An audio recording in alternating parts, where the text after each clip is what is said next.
ಯಮಹಾದವ್ರದ್ದು ಒಂದ್ ಜೆಂಡಾ ಇದೆ. ಒಂದ್ ಲೈಟ್ ವೈಟ್ ಗಾಡಿ ಮಾಡ್ಬೇಕು, ಬಿದ್ರೆ ಎತ್ತೋ ತರ ಇರಬೇಕು, ಒಂದ್ ಒಳ್ಳೆ ಕಮ್ಮಿ ಸರ್ವಿಸ್ ಅಲ್ಲಿ ಗಾಡಿನ ಸರ್ವಿಸ್ ಮಾಡ್ಕೊಡ್ಬೇಕು ಅನ್ನೋದು ಇವರ ಒಂದ್ ಜೆಂಡಾ. ಏನ್ ಹೈಬ್ರಿಡ್ ಅಂದ್ರೆ ಈ ಗಾಡಿಲಿ ಎಕ್ಸ್ಟ್ರಾ ಮೋಟರ್ ಗೀಟರ್ ಹಾಕಿರ್ತಾರ. ಈ ಕಾರ್ಗಳಲ್ಲಿ ಹೈಬ್ರಿಡ್ ವೆಹಿಕಲ್ಸ್ ಗಳು ಬರ್ತಾ ಇದೆಯಲ್ಲ ಟೊಯೋಟಾದಲ್ಲಿ, ಆತರ ಫಸ್ಟ್ ಟೈಮ್ ಲಾಂಚ್ ಆದಾಗಿಂದ ಇವತ್ತವರೆಗೂ ಕೂಡ ಸೇಮ್ ಡಿಸೈನ್ ನ ಕ್ಯಾರಿ ಮಾಡಿದ್ದಾರೆ. ಬಟ್ ಮೈನರ್ ಡಿಸೈನ್ಸ್ ನ ಚೇಂಜ್ ಮಾಡಿರುವಂತದ್ದು ಈ ಗಾಡಿಲಿ. ನಮಗೆ ಟ್ರಾಕ್ಷನ್ ಕಂಟ್ರೋಲ್ ಕೂಡ ಕೊಟ್ಟಿದ್ದಾನೆ. ಬಟ್ 150cc ಗಾಡಿಗೆ ಟ್ರಾಕ್ಷನ್ ಕಂಟ್ರೋಲ್ ಬೇಕಾಗಿರ್ಲಿಲ್ಲ, ಅದು ಕಮ್ಯೂಟೆಡ್ ಗಾಡಿಲಿ. ತುಂಬಾ ಜನ ಕನ್ಫ್ಯೂಸ್ ಮಾಡ್ಕೊಂಡಿರ್ತಾರಲ್ಲ, ಇದ್ರಲ್ಲೂ ಕೂಡ ಸೇಮ್ R15 ಇಂಜಿನ್ ಹಾಕಿರ್ಬೋದು ಯಮಹಾದವರು ಅಂತ. ಬಟ್ ಯಮಹಾದವ್ರ ಹತ್ರ 150cc ಇಂಜಿನ್ ಇರುವಂತದ್ದು. ನೀವು ಈ ಗಾಡಿ ಇಟ್ಕೊಂಡು ಟ್ರಾಫಿಕ್ ಅಲ್ಲೂ ಕೂಡ ಆರಾಮಾಗಿ ನುಗ್ಸಾಡ್ಬೋದು. ಹೆಂಗೆ ಅಂದ್ರೆ ಈಗ ನೋಡ್ತಾ ಇದೀರಲ್ಲ ನೋಡಿ, ಈ ತರ ಹೆಂಗ್ ಬೇಕಂಗೆ ಆರಾಮಾಗಿ ನುಗ್ಸ್ಕಾಡ್ಕೊಂಡು ಇರ್ಬೋದು ಅನ್ಕೊಳ್ಳಿ. ಸಿಟಿಲಿ ಓಡಾಡೋದಕ್ಕೆ ದಿ ಬೆಸ್ಟ್ ವೆಹಿಕಲ್ ಅಂತ ಹೇಳಿದ್ರೆ ತಪ್ಪಾಗಲ್ಲ. ಬೇರೆ ಬೇರೆ ಇದಾವೆ, ಇದನ್ನ ಒಂದ್ಸಲ ಟೆಸ್ಟ್ ರೈಡ್ ಮಾಡಿ ನೋಡಿ. ಯಾವ್ದನ್ನು ಕೂಡ ಈಸಿಯಾಗಿ ನೋಡಿ ಜಡ್ಜ್ ಮಾಡಿ ಒಬ್ಬ ರಿವ್ಯೂವರ್ ಹೇಳ್ತಾರೆ ಅಂತ ಅನ್ಬಿಟ್ಟು ನೀವು ಅದನ್ನ ತಗೊಳ್ಳೋದಕ್ಕೆಲ್ಲ ಹೋಗಕ್ ಹೋಗ್ಬೇಡಿ. ಇವ್ನು ಯಾರ್ಲೇ ಜಾಗ್ಲ ಸೈಡ್ ತಳ್ಬಿಟ್ಟೆ ನನ್ನಲ್ಲಿ. ಈ ಗಾಡಿನ ತಗೊಂಡವರು ಯಾವ್ದೇ ಕಾರಣಕ್ಕೂ ಕೂಡ ಬೇಜಾರಾಗೋದಿಲ್ಲ. ಮೈಲೇಜ್ ಬೇಕು ಅಂದ್ರೆ ಮೈಲೇಜ್ ಕೂಡ ಕೊಡುತ್ತೆ, ಪವರ್ ಬೇಕು ಅಂದ್ರೆ ಪವರ್ ಕೂಡ ಕೊಡುತ್ತೆ, ಕಂಫರ್ಟ್ ಬೇಕು ಅಂದ್ರೆ ಕಂಫರ್ಟ್ ಕೂಡ ಕೊಡುತ್ತೆ. ಎಲ್ಲ ನೀವು ಕಟ್ಟಿದ ಹೆಸರು, ಎಲ್ಲ ನೀವು ಕೊಟ್ಟ ಆಸ್ತಿ, ಎಲ್ಲ ನೀವು ಕೊಟ್ಟಂತ ಕರುಣೆ. ಈ ಕೈ ಕರ್ನಾಟಕದ ಆಸ್ತಿ. ಮುಷ್ಟಿ ಮಾಡಿ ಹೊಡೆದ್ರೆ ಮತ್ತೆ ಎದ್ದು ಬಂದಿದ್ದು ಚರಿತ್ರೆ.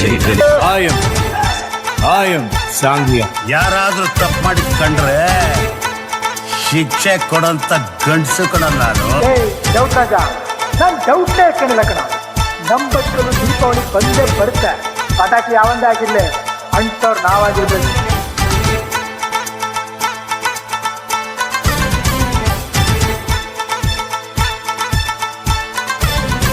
ಹಲೋ ಗೈಸ್, ಎಲ್ರಿಗೂ ನಮಸ್ಕಾರ. ಎಲ್ರು ಹೇಗಿದ್ದೀರಾ? ಐ ಹೋಪ್ ಎಲ್ಲರೂ ಕೂಡ ಚೆನ್ನಾಗಿದ್ದೀರಾ ಅಂತ ಅನ್ಕೊಂಡಿದ್ದೀನಿ. ನಾನು ನಿಮ್ಮ ಪ್ರಶು ಕನ್ನಡಿಗ. ಇವತ್ತು ನಮ್ಮ ಮುಂದೆ ಇದೆ FZ Fi ಹೈಬ್ರಿಡ್ ಇರುವಂತದ್ದು. ಈ ಗಾಡಿನ ಏನಕ್ಕೆ ಹೈಬ್ರಿಡ್ ಅಂತ ಕರೀತಾರೆ ಅನ್ನೋದನ್ನ ಮುಂದೆ ನಾವು ತಿಳ್ಕೊಳ್ಳೋಣ. ಬನ್ನಿ ಕಂಪ್ಲೀಟ್ ಆಗಿ ನಾವು ಇದನ್ನ ರಿವ್ಯೂ ಮಾಡೋಣ. ಸೊ ಇನ್ನ ಗಾಡಿ ಫ್ರಂಟ್ ಇಂದ ನೋಡೋದಾದ್ರೆ ನಮಗೆ ಇಲ್ಲೊಂದು ಡೇ ಟೈಮ್ ರನ್ನಿಂಗ್ ಲ್ಯಾಂಪ್ ನ ಕೂಡ ಕೊಟ್ಟಿದ್ದಾನೆ. LED ಹೆಡ್ ಲ್ಯಾಂಪ್ ಕೊಟ್ಟಿರುವಂತದ್ದು. ಫ್ರಂಟ್ ಇಂದ ನೋಡೋದಕ್ಕೆ ಈ ತರ ಇದೆ. ಮತ್ತೆ LED ಇಂಟಿಗ್ರೇಟೆಡ್ ಇಂಡಿಕೇಟರ್ಸ್ ಕೂಡ ಇದೆ ಇದರಲ್ಲಿ. ನೀವೇ ನೋಡಬಹುದು. ಟ್ಯಾಂಕ್ ಅಲ್ಲಿ 2 ಸೈಡ್ ಕೂಡ ಇಂಟಿಗ್ರೇಟ್ ಮಾಡಿದ್ದಾರೆ. ಇನ್ನು ಗಾಡಿಲಿ ಹೂವನ್ನು ಕೂಡ ತೆಗ್ದಿಲ್ಲ. ನೆನ್ನೆ ತಾನೇ ಪೂಜೆ ಮಾಡಿಸ್ಕೊ ಬಂದಿದ್ದಾರೆ ಓನರ್ನ. ಕೇಳಿದೆ ಹೂವ ತೆಗೆಯೋದ ಬೇಡವಾ ಅಂತ ಕೇಳಿದ್ದಕ್ಕೆ ನಮ್ಮ ಹುಡುಗ ಹೂವ ಇರ್ಲಿ, ಹೂವ ಇಟ್ಕೊಂಡೇನೆ ವಿಡಿಯೋ ಮಾಡಿ ಹೊಸದು ಅಂತ ಗೊತ್ತಾಗ್ಲಿ ಅಂತ ಅವರೇ ಹೇಳಿದ್ರು. ಹೊಸದು ಅಂತ ಹೆಂಗಿದ್ರು ಗೊತ್ತಾಗುತ್ತೆ ಬಿಡಿ. ಇನ್ನ ರೇರ್ ನೋಡೋದಾದ್ರೆ ರೇರ್ ಬಂದು ಒಂದ್ ಲೆವೆಲ್ ಗೆ ಎಂಟಿ ತರನೇ ನೋಡೋದಕ್ಕೆ ಸಿಗುತ್ತೆ ಅಂತಾನೆ ಅನ್ಕೊಳ್ಳಿ. ಬಟ್ ಈ ಉದ್ದ ಟೈಲ್ ಸೆಕ್ಷನ್ ಏನಿಲ್ಲ. ಇಲ್ಲೊಂದು ಟೈಲ್ ಲ್ಯಾಂಪ್ ಇದೆ, ಮತ್ತೆ 2 LED ಇಂಡಿಕೇಟರ್ಸ್ ಇರುವಂತದ್ದು. ಹಿಂದ್ಗಡೆಯಿಂದ ನೋಡೋದಕ್ಕಂತೂ ಗಾಡಿ ಸಖತ್ತಾಗಿ ಕಾಣಿಸುತ್ತೆ. ಬಟ್ ಪ್ರೆಸೆಂಟ್ ಈಗಿರುವಂತ ಬೇರೆ FZ ಗಾಡಿಗಳಲ್ಲಿ ನಮಗೆ ಒಂದು ಪ್ರೊಜೆಕ್ಟರ್ ಹೆಡ್ ಲ್ಯಾಂಪ್ ಸಿಗುತ್ತೆ. ಬಟ್ ಇದರಲ್ಲಿ LED ಹೆಡ್ ಲ್ಯಾಂಪ್ ನೇ ಕೊಟ್ಟಿದ್ದಾರೆ. ಬಟ್ ಪ್ರೊಜೆಕ್ಟರ್ ಹೆಡ್ ಲ್ಯಾಂಪ್ ಕೊಡ್ಬೋದಿತ್ತು. ಬಟ್ ಹೈಬ್ರಿಡ್ ವೆಹಿಕಲ್ ಆಗಿರೋದ್ರಿಂದ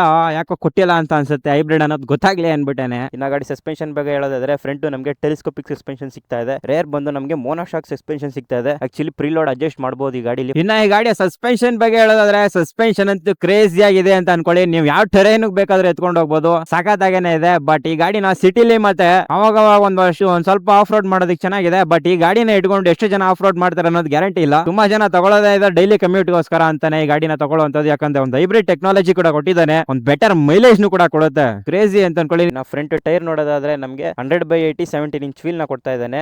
ರೇರ್ ಬಂದು 140/60 17 ಇಂಚ್ ವೀಲ್ ಕೊಡ್ತಾ ಇರುವಂತದ್ದು. ಎರಡೂ ಕೂಡ ಟ್ಯೂಬ್ಲೆಸ್ ಟೈರ್ ಕೊಡ್ತಾ ಇದ್ದಾನೆ. ಇನ್ನು ಗಾಡಿ ಸ್ಟೆಬಿಲಿಟಿ ಅಂತ ಬಂದಾಗ ಕ್ರೇಜಿ ಆಗಿದೆ ಸ್ಟೆಬಿಲಿಟಿ. ಬಟ್ ಮುಚ್ಕೂತಂಗೆಲ್ಲ ಕುತ್ಕೊಳ್ದೆ ಹೋದ್ರು ಗಾಡಿ ಸಖತ್ತಾಗಿರುತ್ತೆ ರೋಡಲ್ಲಿ ಒಬ್ನೇ ಹೋಗ್ಬೇಕಾದ್ರೆ. ಬಟ್ ಅಕ್ಕಪಕ್ಕದಲ್ಲಿ ಲಾರಿ ಪಾರಿ ಬಂದ್ರೆ ನಿಮ್ಗೆ ಸೈಡ್ ಹಿಂಗ್ ತಳ್ಳುತ್ತಪ್ಪ. ಏನಿಲ್ಲ, ಒಂದ್ ಸ್ವಲ್ಪ ಜಾಸ್ತಿ ಅಂತ ತಳ್ಳಲ್ಲ, ಒಂದ್ ಚೂರ್ ಅಷ್ಟೇ ತಳ್ಳುತ್ತೆ. ಜಾಸ್ತಿ ಅಂತ ತಳ್ಳೋದಕ್ಕೆ ಹೋಗೋದೇ ಇಲ್ಲ ಗಾಡಿ. ಯಾಕಂದ್ರೆ ತುಂಬಾ ಲೈಟ್ ವೇಟ್ ಮಾಡಿದ್ರೆ ಇದೇ ಪ್ರಾಬ್ಲಮ್ ನಮ್ಗೆ. ಇದೊಂದು ಪಾಯಿಂಟ್ ಈ ಗಾಡಿಗೆ ತುಂಬಾನೇ ಡಿಸ್ಅಡ್ವಾಂಟೇಜ್ ಅಂತಾನು ಕೂಡ ಹೇಳ್ಬೋದು. ಅದ್ರ ಜೊತೆಗೆ ನೆಗೆಟಿವ್ ಅಂತಾನು ಕೂಡ ಹೇಳ್ಬೋದು, ವೈಟ್ ಕಮ್ಮಿ ಇರೋದ್ರಿಂದ. ಬಟ್ ಈ ಗಾಡಿ ಎಲ್ಲಾ ವಿಷಯದಲ್ಲೂ ಪಾಸಿಟಿವ್ ಆಗುತ್ತೆ. ಇನ್ನು ಬ್ರೇಕ್ಸ್ ಬಗ್ಗೆ ಹೇಳೋದಾದ್ರೆ ನಮಗೆ 282mm ಡಿಸ್ಪ್ಲೇ ಸಿಗ್ತಾ ಇದೆ. ಮತ್ತೆ ಬೈ ಬ್ರೇಕ್ ಕ್ಯಾಲಿಪರ್ ಸಿಗ್ತಾ ಇರುವಂತದ್ದು. ಬ್ರೇಕಿಂಗ್ ಅಂತೂ ಕ್ರೇಜಿ ಅಂತ ಅನ್ಕೊಳ್ಳಿ. ರೇರ್ ಬ್ರೇಕ್ ಬಂದು ನಮಗೆ 220mm ಡಿಸ್ಪ್ಲೇ ಸಿಗ್ತಾ ಇರುವಂತದ್ದು. ಸೇಮ್ ನಮಗೆ ಬೈ ಬ್ರೇಕ್ ಕ್ಯಾಲಿಪರ್ ನೇ ಕೂಡ ಕೊಡ್ತಾ ಇದ್ದಾನೆ. ಇದರಲ್ಲೂ ಕೂಡ ಯಾವುದೇ ನಿಸಿನು ಬೈ ಬ್ರೇಕ್ ಯಾವ್ದು ಕೂಡ ಮಿಕ್ಸ್ ಮಾಡಿಲ್ಲ ಯಮಹಾದಲ್ಲಿ. ಈ ಸಲ ಎಲ್ಲ ಮ್ಯಾಚಿಂಗ್ ನೇ ಕೂಡ ಕೊಡ್ತಾ ಇದ್ದಾನೆ. ಇನ್ನ ಈ ಗಾಡಿಯ ಬ್ರೇಕಿಂಗ್ ಬಗ್ಗೆ ಹೇಳಿದ್ರೆ ಒಂದ್ ಲೆವೆಲ್ ಶಾರ್ಪ್ ಆಗೇನೆ ಇದೆ ಬ್ರೇಕಿಂಗ್. ಅದ್ರಲ್ಲೂ ಈ ಗಾಡಿ single channel ABS, dual channel ಕೊಟ್ಟಿಲ್ಲ. ಬಟ್ ಈಗ ಹಿಂದ್ಗಡೆ ನಮಗೆ ರಿಂಗ್ ನೋಡೋದಕ್ಕೆ ಸಿಗುತ್ತೆ. ಬಟ್ ಇದು ಡುವೆಲ್ ಚಾನಲ್ ABS ಆಗಿಲ್ಲ, ಬಟ್ ಸಿಂಗಲ್ ಚಾನಲ್ ABS ಇರುವಂತದ್ದು. ಸೊ ಇನ್ನು ಇಂಜಿನ್ ಬಗ್ಗೆ ಹೇಳೋದಾದ್ರೆ ನಮಗೆ 149cc ಸಿಂಗಲ್ ಸಿಲಿಂಡರ್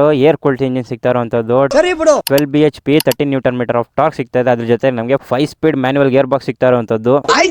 ಈ ಗಾಡಿಲಿ ಬೇಕು ಅಂದಾಗ ಪವರ್ ಕೂಡ ಸಿಗುತ್ತೆ, ಬೇಡ ಅಂದಾಗ ಕಂಫರ್ಟ್ ಕೂಡ ಸಿಗುತ್ತೆ. ಮತ್ತೆ ಇವ್ರ ಹತ್ರ ಇರೋ ಇಂಜಿನ್ ಎಷ್ಟು ಸ್ಮೂತ್ ಆಗಿದೆ ಅಂದ್ರೆ ಲಿಟರ್ ಹೇಳ್ತೀನಿ ಬೆಣ್ಣೆ ತರ ಇದೆ. ವೈಬ್ರೇಷನ್ ಕೂಡ ಅಷ್ಟಕ್ಕಷ್ಟೇನೆ, ತುಂಬಾ ವೈಬ್ರೇಷನ್ ಏನಿಲ್ಲ. ಬೇರೆ ಗಾಡಿ ನಮ್ಮ ಬೇರೆ ಇಂಡಿಯನ್ ಬ್ರಾಂಡ್ಸ್ ಗಾಡಿಗಳಲ್ಲಿ ಇರೋ ಅಷ್ಟೆಲ್ಲ ವೈಬ್ರೇಷನ್ ಈ ಗಾಡಿಲಿ ಇಲ್ಲ ಅಂತಾನೆ ಅನ್ಕೊಳ್ಳಿ. ಮತ್ತೆ ಇದು ಹೈಬ್ರಿಡ್ ಇಂಜಿನ್ ಆಗಿರುತ್ತೆ. ಈ ಹೈಬ್ರಿಡ್ ಇಂಜಿನ್ ಅಂದ್ರೆ ಏನಪ್ಪಾ ಅಂದ್ರೆ ಏನ್ ಹೈಬ್ರಿಡ್ ಅಂದ್ರೆ ಗಾಡಿಲಿ ಎಕ್ಸ್ಟ್ರಾ ಮೋಟರ್ ಗೀಟರ್ ಹಾಕಿರ್ತಾರ. ಈ ಕಾರ್ಗಳಲ್ಲಿ ಹೈಬ್ರಿಡ್ ವೆಹಿಕಲ್ಸ್ ಗಳು ಬರ್ತಾ ಇದೆಯಲ್ಲ ಟೊಯೋಟಾದಲ್ಲಿ, ಆ ತರ ಕಾರ್ಗಳಲ್ಲಿ ಬರೋ ತರ ಮೋಟ್ರು.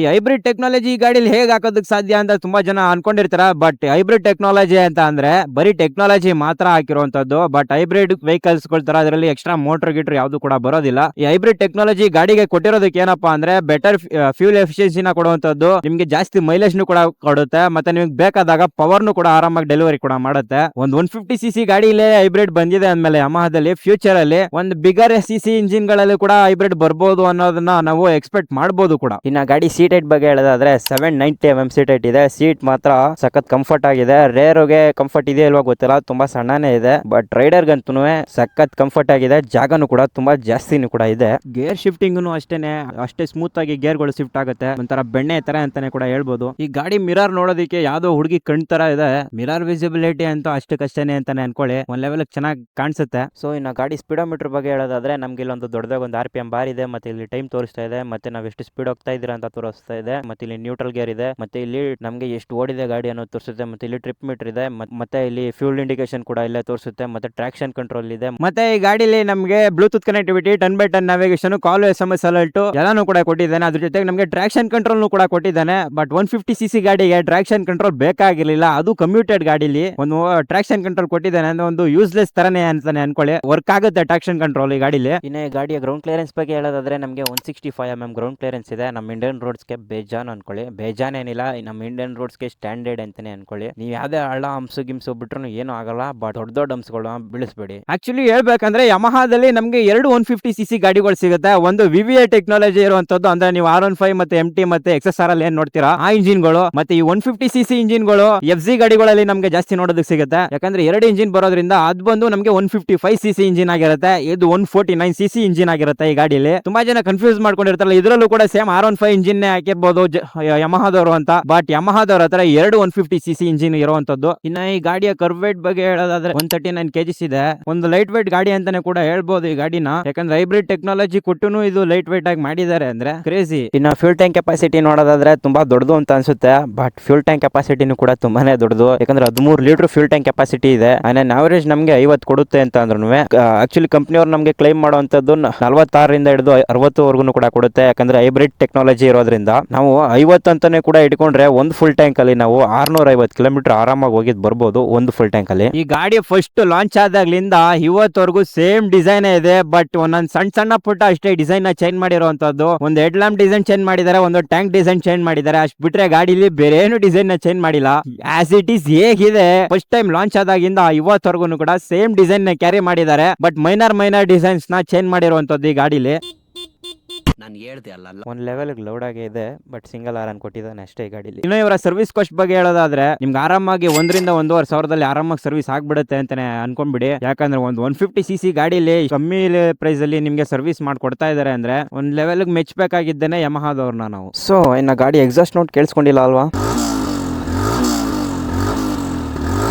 ಒಂದ್ ಲೆವೆಲ್ ಚೆನ್ನಾಗಿದೆ, ಹೋಗ್ತಾ ಇರ್ಬೇಕಾದ್ರೆ ಕೇಳಿಸುತ್ತೆ ಕೂಡ. ಇನ್ನು ಈ ಗಾಡಿ ಆನ್ ರೋಡ್ ಪ್ರೈಸ್ ಬಗ್ಗೆ ಹೇಳೋದಾದ್ರೆ 1,80,000 ಇದೆ ಆನ್ ರೋಡ್ ಪ್ರೈಸ್. ಒಂದು ವ್ಯಾಲ್ಯೂ ಫಾರ್ ಮನಿ ಅಂತಾನೆ ಕೂಡ ಹೇಳ್ಬೋದು ಈ ಗಾಡಿನ. So I hope you guys ಎಲ್ಲರಿಗೂ ಕೂಡ ವಿಡಿಯೋ ಇಷ್ಟ ಆಗಿದೆ ಅಂತ ಅನ್ಕೊಂಡಿದ್ದೀನಿ. ಲೈಕ್ ಮಾಡಿ, ಶೇರ್ ಮಾಡಿ, ಸಬ್ಸ್ಕ್ರೈಬ್ ಮಾಡಿ ಅಂತ ಹೇಳ್ತಾ ride safe and be safe guys and peace. So ನಿಮ್ ಸಪೋರ್ಟ್ ನಮಗೆ ಇನ್ನೂ ಬೇಕು, ನಿಮ್ ಸಪೋರ್ಟ್ ಸಿಗ್ತಾ ಇಲ್ಲ, ನಿಮ್ ಸಪೋರ್ಟ್ ಬೇಕು ಅಂತ ಹೇಳ್ತಾ ಈ ವಿಡಿಯೋನ ಎಲ್ಲ ಎಂಡ್ ಮಾಡ್ತಾ ಇದ್ದೀನಿ. Until then stay tune, take care, ಬಾಯ್.